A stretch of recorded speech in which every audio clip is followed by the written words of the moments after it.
Camerounaises, Camerounais, mes chers compatriotes, j'ai décidé de démissionner de mes fonctions de président de la République unie du Cameroun. Le 4 novembre 1982, une annonce surprend toute la nation camerounaise. Le premier président du Cameroun, Amadou Ahidjo, déclare sa démission sur les ondes de la radio nationale CRTV. Une démission qui a pris effet 2 jours plus tard, soit le 6 novembre. Un message qui, selon plusieurs médias, a plongé le pays dans l'incrédulité et l'inquiétude.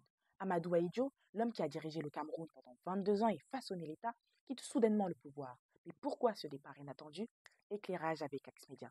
Les raisons de cette démission sont multiples. D'abord, la santé déclinante d'Ahidjo, des insomnies, des problèmes cardiaques qui l'incitent à envisager son retrait.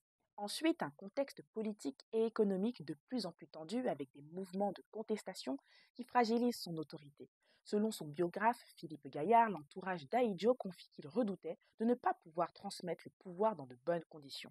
Ainsi, vers la fin de l'année 1982, il ressentait un besoin pressant de se retirer et prépare soigneusement son départ.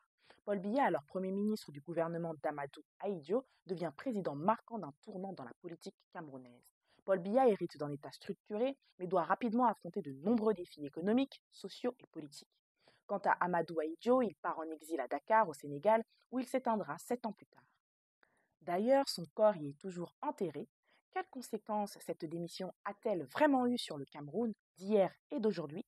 Pensez-vous que l'héritage d'Amadou Ahidjo influence encore la politique actuelle? Dites-nous vos réflexions en commentaire et n'hésitez pas à vous abonner à Axmedia.